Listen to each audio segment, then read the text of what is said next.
एक माँ ने वह फोन उठाया और फोन में से आवाज आई कि मैं रवि बोल रहा हूं मां। मां ने कहा कि कौन? बोले मैं तेरा बेटा अमेरिका से बोल रहा हूं। मां के कानों में ऐसा लगा जैसे अमृत घुल गया हो। मां ने कहा बोल बेटा कैसा है तू? बोले मां मैं बहुत अच्छा हूं, तू कैसी है? मैं तेरा इंतजार कर रही हूं। मां तू चिंता मत कर, मैं आ रहा हूं। अगले महीने में घर पहुंच जाऊंगा। मां को लगा कि अगले महीने बेटा घर आएगा। इतनी खुशी रोम रोम उस मां का आनंदित हो गया। ऐसा लगा जैसे कि पतझड़ में सावन का संदेश आ गया हो कि अब सावन आने वाला है और ये पतझड़ फिर से हरा होने वाला है।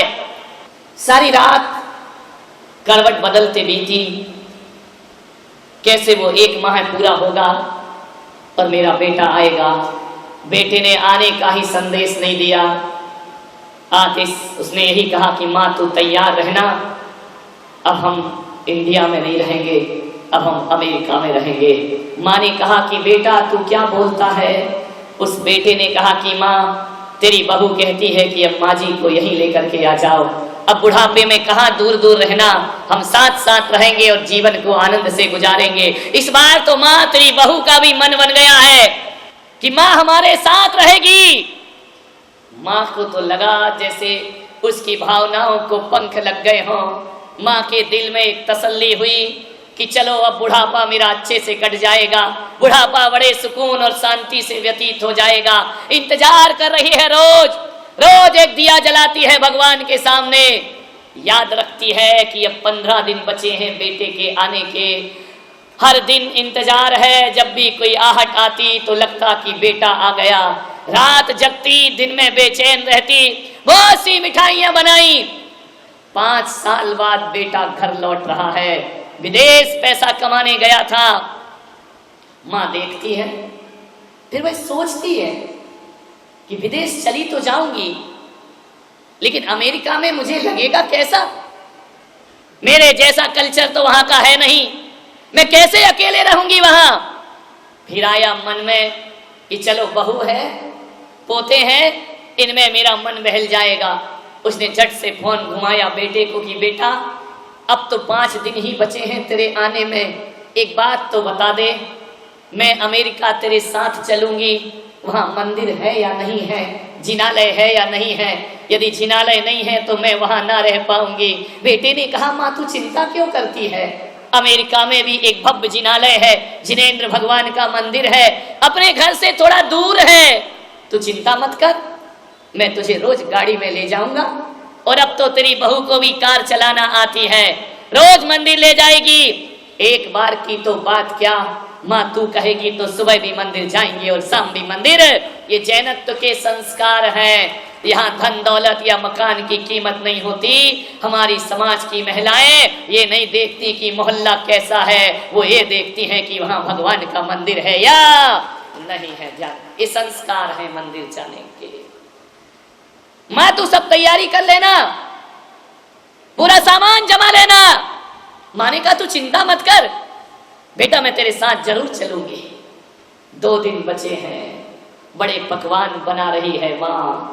मेरा बेटा बरसों के बाद लौट करके घर वापिस आ रहा है, और घर वापिस ही नहीं आ रहा है, ऐसा संदेश लेकर के आ रहा है जिसकी आस भी मैंने जीवन में खो दी थी। विदेश में रहता था, 1500 रुपए हर महीने भेज दिया करता था। यहाँ विधवा माँ अकेली रहती थी। ना जाने कौन सा पुण्य का उदय जगा कि बेटे के अंदर माँ के प्रति ममता का भाव जागृत हो गए। माँ अब तू मेरे साथ चलेगी। आया बेटा। आज तो सुबह से ही माँ बड़ी बेचैन, कभी भीतर जाती कभी बाहर जाती, जो भी हवाई जहाज निकलता उसे छत पे खड़े होकर देखती। आज मेरा बेटा रवि आ रहा होगा, ना जाने कौन सी फ्लाइट में बैठा है, ना जाने कौन से प्लेन में बैठ करके आ रहा है। बार बार निगाहें ऊपर डालती, अब आ गया होगा। बार बार इंतजार करती। और कहते हैं आज सुबह से माँ ने खाना नहीं खाया। आज माँ सोच रही है आज बेटे के साथ बैठ करके भोजन करूंगी। बरसों बीत गए, आज तक उस बच्चे को देखा नहीं। कितना बड़ा मेरा पोता हो गया होगा, कैसी मेरी बहू होगी। हजार तरह के स्वप्न देख लिए उसने, इतने ख्वाब। ध्यान रखना, इंतजार बहुत बुरा हुआ करता है। सबसे ज्यादा पल इंतजार के होते हैं, पल पल इंतजार करना पड़ता है। एक हवा का झोंका आता है, फिर दौड़कर बाहर निकलती है। कोई रिक्शे की घंटी बजती है, फिर दौड़ करके बाहर आती है। देखती है कहीं बेटा तो नहीं आ गया। पूरी डाइनिंग टेबल सजा कर रखी, आरती का दिया सजा के रखा।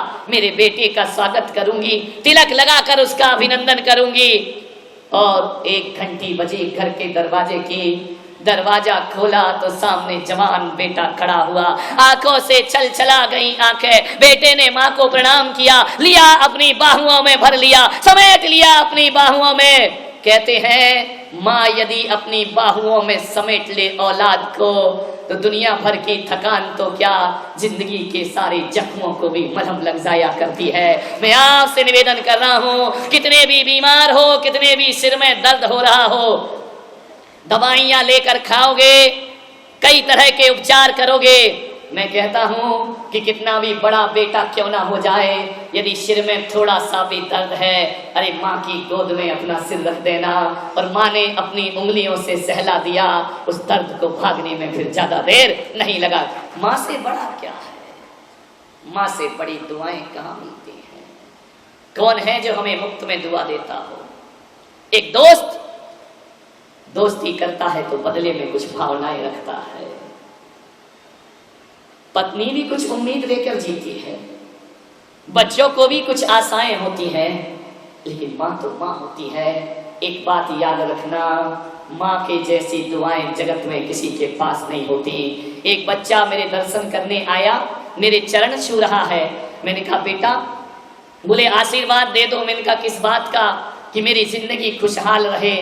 मैंने कहा एक बात बता, तू यहाँ से मेरे पास आने से पहले क्या तूने अपने माता पिता के पैर छुए हैं? बोले नहीं छुए महाराज।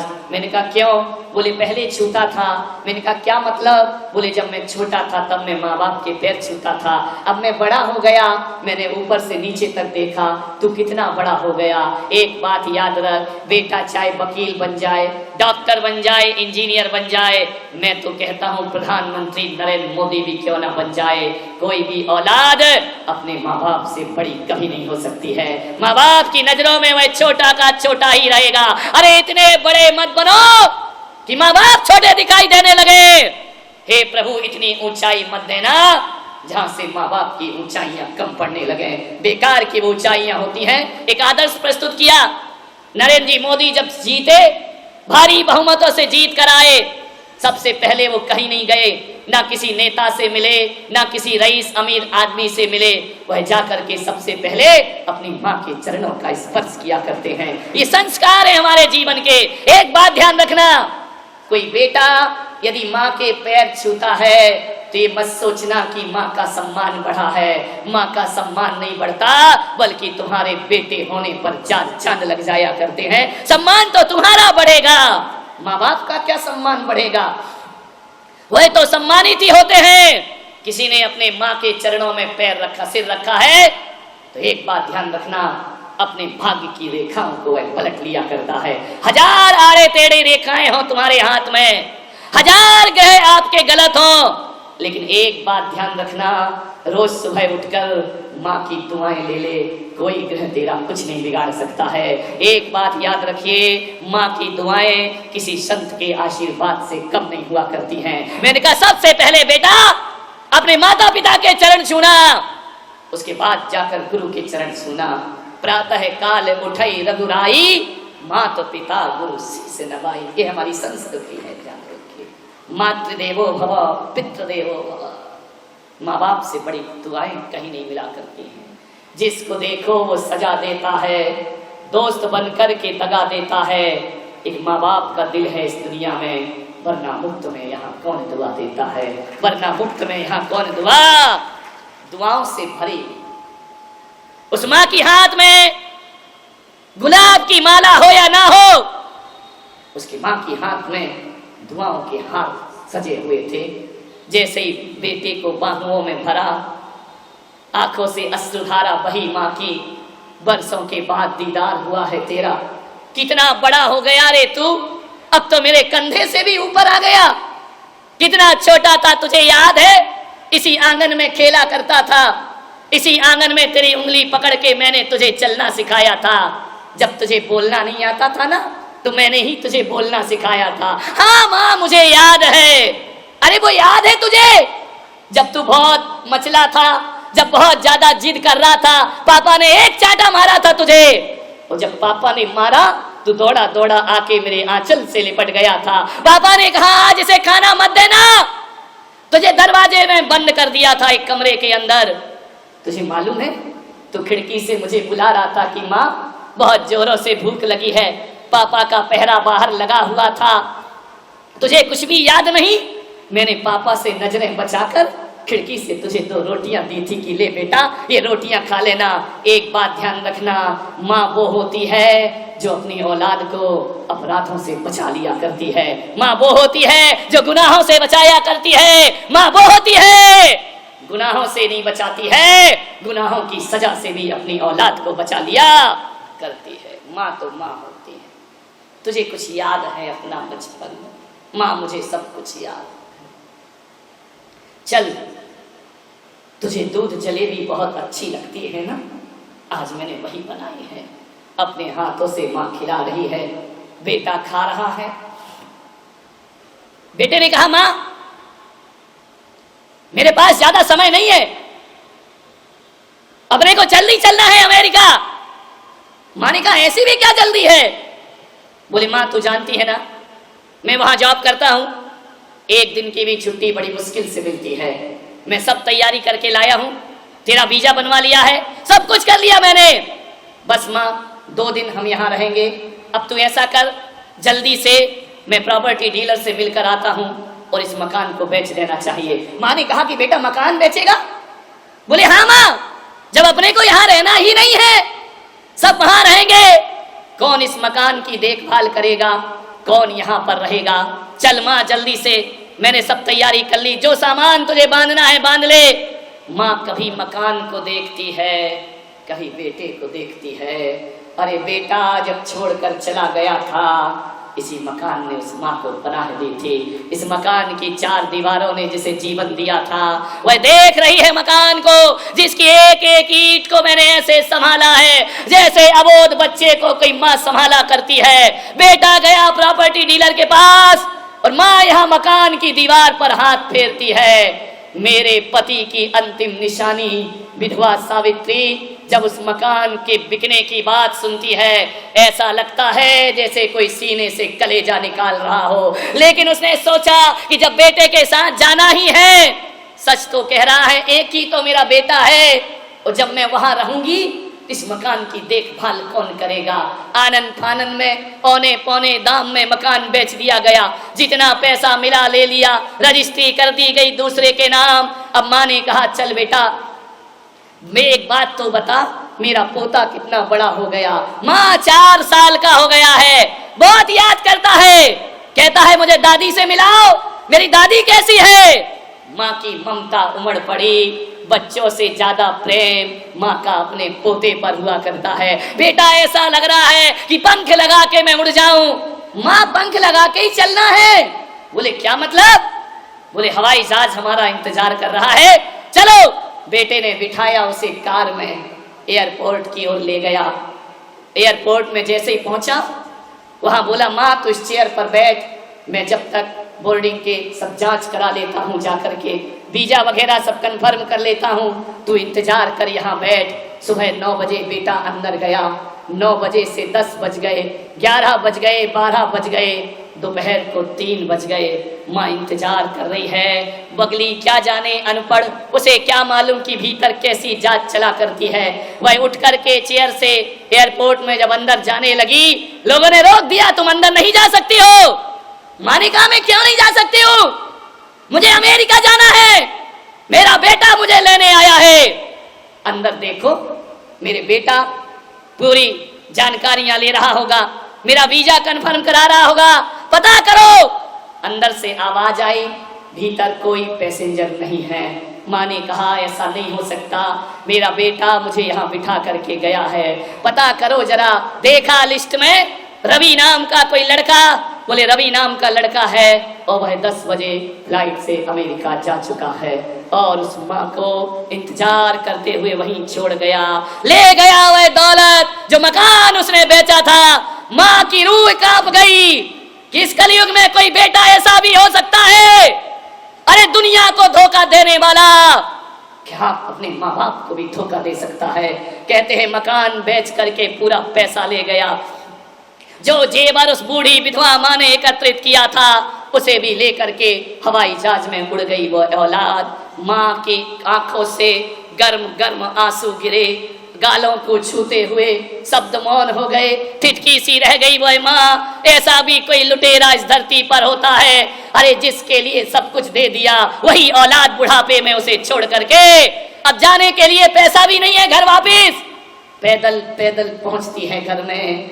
और जैसे ही घर में पहुंची रात घिर आई, उस माँ ने देखा कि घर पर तो ताला डला है, मालिक कोई और हो गया इस घर का। अपने ही घर को देखती है कातर निगाहों से। ऐसी भी औलाद इस दुनिया में पैदा हो चुकी है मान्यवर, जो अपने माँ बाप को नहीं बल्कि उनकी दौलत से प्यार किया करते हैं। ऐसी भी औलाद है जो माँ बाप की कीमत नहीं करते हैं। कैसे करेंगे ये माँ बाप की पूजा? ध्यान रखिए, विचार करिए। सारी रात बैठी है चबूतरे पर, देखती है कि सुबह से भोजन कराया मैंने उसे, कितना इंतजार किया, कितने ख्वाब उस बेटे ने दिखाए, बार बार देख रही है। और कहते हैं उस रात अपने ही घर के चबूतरे में वह गुजारा करती है, रात वहीं सोती है। और ऐसी भी एक कहानी कहती है कि वह माँ विगत 6 महीने से उसी चबूतरे पर रात गुजार रही है। मकान मालिक ने कहा कि माँ तू छोड़ना, अब क्यों आती है इस घर में, इस घर को मैंने ले लिया है। वह माँ कहती है अरे तेरी व्यवस्था हम कहीं और करा देते हैं। उसने कहा नहीं, मैं मरूंगी जीऊंगी इसी चबूतरे पर, क्योंकि मुझे विश्वास है कि एक दिन मेरा बेटा लौट कर जरूर वापिस आएगा। इसी आस में मैं यहाँ पर जीती रहूंगी। बस मुझे कुछ नहीं चाहिए, इसी चबूतरे पर सोने दो, इसी चबूतरे पर रहने दो। कहते हैं उस मकान मालिक ने उस माँ की बाहों को थामा और कहा कि माँ तू चबूतरे में नहीं रहेगी, इतने सारे कमरे यहाँ हैं, एक कमरा मैं तेरे नाम करता हूँ। विचार करिए, कभी कभी अपनों में वो नहीं मिलता जो परायों में प्राप्त हुआ करता है। अपनी ही औलाद वो सुख नहीं दे पाती। जैसे ही उस मकान मालिक ने उसे पकड़ा, उसकी बाहों को अपने हाथों में लिया, उसे ऐसा लगा इतनी जोर से उस बूढ़ी माँ ने उसके हाथ पकड़े कि जिसे चलना सिखाया वो छोड़ के चला गया। ऐसा पहली बार लगा कि परायों के भीतर भी कोई ना कोई दिल तो हुआ करता है, धड़कता हुआ। उसने कहा कि माँ एक कमरा ही नहीं, पूरा घर तेरा है। तेरा बेटा धोखा दे गया तो दे गया, अभी इस हिंदुस्तान से श्रवण कुमार मरे नहीं हैं, वो आज भी जीवित हुआ करते हैं। किस कृष्ण की पूजा करते हो, किस राम की पूजा करते हो, किस महावीर की आराधना करते हो? अरे कृष्ण को पूजने वालों, एक बात ध्यान रखना, कृष्ण तो ऐसी महान आत्मा नारायण इस धरती पर हुए जिन्होंने एक माँ को नहीं बल्कि 2 माँ को पूरे जीवन का संन्यास सम्मान सौंप दिया करते हैं। जगत में सिरमौर बना दिया। उन्होंने दुनिया से कहा कि जन्म देने वाली ही माँ माँ नहीं होती है, कोई पालने वाली यशोदा भी जगत जननी कहलाया करती है। ध्यान रखें, क्या करते हैं हम अपने घरों में मान्यवर, कैसा हमारा घरों के वातावरण बन रहे हैं। मुझे बहुत पीड़ा होती है जब कोई बूढ़े माँ बाप मेरे सामने आंसू बहाते आते हैं। वह कहते हैं कि हमारी औलाद हमें पूछती नहीं है।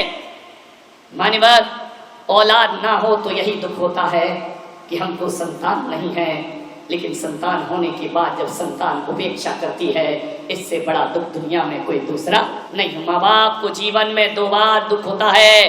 पहली बार तो जब बेटी घर छोड़ती है, तब पत्थर दिल बाप के सीने में भी आंसुओं की धारा बह जाया करती है। डोली पर जब बेटी बैठती है तो माँ बाप की छाती फटती है। और दूसरी बार दुख तब होता है जब अपनी ही औलाद, अपना बेटा मुंह मोड़ता है। तो माँ बाप के जीवन में इससे बड़ा दुख कोई दूसरा क्या करते हैं हम लोग। जब हम छोटे थे, हमसे खाते पीते नहीं बनता था तो माँ बाप हमारा संरक्षण करते थे। सोचिए, आज के युवाओं से कह रहा हूं कि जब वो बूढ़े हो जाए और उनसे खाते पीते ना बने, तो क्या आपका फर्ज नहीं कि अपने माँ बाप का संरक्षण करो, अपने माँ बाप के ऋणों को अदा कर सको। एक बात ध्यान रखना, माँ बाप के ऋणों से मुक्ति पाना इतना आसान नहीं है। एक सज्जन को मैं जानता हूँ, वो लाखों करोड़ों दान करते हैं, मेरे भक्त हैं, लाखों रुपए एक बार में दे दिया करते हैं। यदि उनसे कह दिया जाए कि फलानी जगह ये धर्म कार्य हो रहा है, आपको पैसा देना है, तो 2 मिनट नहीं लगाता है। लेकिन उस आदमी की आदत है, लाखों रुपए दान करके भी अपना नाम नहीं लिखाता है। वह जब भी दान करता है कहता है मेरे माँ बाप के नाम से दान किया जाए, मेरे पिता के नाम से दान करो, मेरी माँ के नाम से दान करो। मैंने पूछा कि तुम उसके सामने अपना नाम क्यों नहीं लिखाते हो? बोले नहीं महाराज, मैं अपना नाम क्यों लिखाऊं? मैंने कहा क्यों? बोले मेरा नाम मेरा कहाँ है? अरे जिसने मुझे नाम दिया मैं उसका नाम लेकर अपने नाम को सार्थक किया करता हूँ। ये नाम जो दिया है माँ बाप ने तुम्हें दिया है। ध्यान रखिए, जब भी दान करो, लाखों रुपए करोड़ों रुपए दान करो, लेकिन यदि वो दान तुमने अपने नाम से किया है, पुण्य आधा हो जाता है, और उसमें माँ बाप का नाम जुड़ जाए तो पुण्य बढ़ जाया करता है, दुगना और चौगना हो जाया। बिना माँ बाप के कुछ मत करना। मैं अभी डबरा में था, लक्ष्मी नारायण मंदिर में मेरा प्रवचन हुआ। नरोत्तम जी शर्मा जो वहां पर मंत्री हैं, वह मुझे लेकर के गए कि मेरे लक्ष्मी नारायण मंदिर में आपका उपदेश होना चाहिए। मैं गया और जाकर के मैंने जैसे उस मंदिर को देखा, मैंने उसके पीठ पर हाथ रखा। मालूम है कैसा है वह मंदिर? होगा बहुत खूबसूरत। लोग कहते हैं इतना सुंदर मंदिर है, कितनी अच्छी नक्काशी है, कितना बढ़िया व्यवस्था है। मैंने वो सब नहीं देखा। जैसे ही मैं मंदिर में पहुंचा तो मैं क्या देखता हूँ, मंदिर के दरवाजों में उनके माता पिता के स्टैच्यू लगे हुए हैं, हाथ जोड़कर वे भगवान के सामने खड़े। मैंने कहा ये किसकी मूर्ति है? मालूम है वो शख्स क्या बोलते हैं कि अंदर जो भगवान बैठा है वो दुनिया के लक्ष्मी नारायण है, बाहर जो खड़े हैं ये मेरे लक्ष्मी नारायण हैं। इन्होंने मुझे बनाया है, इसलिए मंदिर बनाने से पहले मैंने माँ बाप की मूर्तियों का निर्माण। धन्य होते हैं ऐसे लोग। अरे ऋण अदा करो माँ बाप का। नादान होते हैं वो लोग जो मंदिरों में जाकर भगवान को माथा टेकते हैं। मैं विरोध नहीं करूंगा, मैं खुद मंदिर में जाकर भगवान को माथा टेकता हूं, लेकिन एक बात कहूंगा ग्वालियर वालों कि मंदिरों में भगवान को हम नमस्कार करते हैं, पूजा करते हैं। एक बात तो कभी सोचा करो कि मंदिर में हम उस भगवान की पूजा करते हैं जिसको हम ही बनाते हैं और हम ही पूजने लगते हैं। अरे मंदिर में वो भगवान है जिसका निर्माण हम करते हैं, और घर में तो वो भगवान है जो हमारा निर्माण किया करते हैं, जिसने हमें बनाया है। मैं सोचता हूं कि पत्थर की भगवान से पहले जीते जागते भगवान की पूजा होना चाहिए, उनकी भक्ति होना चाहिए। उन्हें मन के मंदिर में बिठाइए, जहां कहीं भी कुछ करो। मैं आज युवाओं से कहूंगा कि बिना माँ बाप के किया दान पुण्य धर्म जीवन में किसी काम के नहीं हुआ करता है। कुछ बनवाओ, एक कमरा माँ बाप के नाम से बनवाइए। अपना नाम रोशन करने से कोई महान नहीं होता है, बल्कि माँ बाप का नाम रोशन करने से जीवन महान हो जाया करता है। माँ से बड़ा क्या होगा? एक आदमी को जेल अदालत में भेजा गया। अदालत में कहा गया गीता पर हाथ रखो और कसम खाओ कि सच बोलेंगे। उसने कहा कि जज साहब, मैं गीता पे हाथ रख के कसम खा सकता हूँ, लेकिन ये नहीं कह सकता हूँ कि मैं सच बोलूंगा, क्योंकि ऐसा तो आपके दरबार में रोज हुआ करता है। और यदि आपको मुझसे सच सुनना है, तो जज साहब ने कहा हाँ ये सच का दरबार है। तो बोले कानून के सामने यदि मैं सच बोलूंगा तो गीता पर हाथ तो रखना मेरे लिए कोई बड़ी बात नहीं है। मैं चाहता हूँ मेरी 80 साल की माँ है, उसे अदालत में खड़ा करो। यदि मैंने उसके चरणों में हाथ रख दिया तो ये बंदा जिंदगी में कभी झूठ नहीं बोल पाएगा, क्योंकि मेरे लिए गीता से बड़ी मेरी माँ है, रामायण से बड़ी मेरी माँ है। मान्यवर, ऐसा कह के उसने अपनी माँ की कीमत नहीं बढ़ाई, बल्कि भरी अदालत में बेटे होने का दायित्व पूरा कर दिया। ध्यान रखिए, माँ से बड़ा कौन होता है? आपसे निवेदन करूंगा, आपके पास मोबाइल है, अधिकतर मोबाइलों में भगवान की फोटो है, मेरी फोटो भी लगा रखी है लोगों ने मोबाइलों में। मैं आपसे कहता हूं, चाहे मोबाइल हो या पर्स हो, किसी और की तस्वीर हो या ना हो, अपने माँ बाप की तस्वीर अपने पर्स में जरूर रखा करो, अपने माँ बाप की तस्वीर अपने मोबाइल में जरूर लगाओ, अपने माँ बाप की तस्वीर अपने लैपटॉप में लगा करके रखो। और जब जब वह तस्वीर देखो तो देख करके ये सोचना कि वो तस्वीर है जिसने मेरी तकदीर बनाई है। इस तस्वीर को मैं रोज सुबह उठ करके प्रणाम किया करता हूँ। आज डॉक्टर, इंजीनियर, IAS अफसर, IPS अफसर आप जो भी बनते हैं, ये मत सोचो कि आप अपनी काबिलियत से बने हैं। इसे बनाने में माँ बाप का भी बहुत गहरा हाथ हुआ करता है। उन्होंने अपने अरमानों का गला घोंटा है, उन्होंने अपनी आवश्यकताओं को कटौती की है, उन्होंने तुम्हारे लिए पैसा इकट्ठा किया है, तब जाकर के जिंदगी के इस ओहदे पर तुम पहुंचे।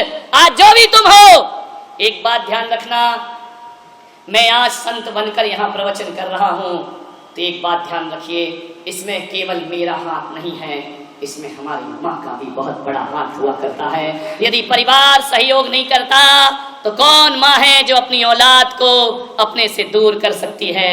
एक बात ध्यान रखना, कन्यादान तो हर माँ करती है, लेकिन बिरली होती है माँ जो बेटे का दान समाज के लिए कर दिया करती है। विचार करिए, मैंने घर छोड़ा, संन्यास लिया, मेरी माँ ने कहा कि मैं भी तुम्हारे साथ रहूंगी, मैं ना नहीं कर पाया। दुनिया की नज़रों में कुछ भी हो, लेकिन मैं एक चीज़ कह सकता हूँ कि मैंने घर छोड़ा है भगवान के लिए, और उसने घर छोड़ा है औलाद के लिए। ध्यान रखिए।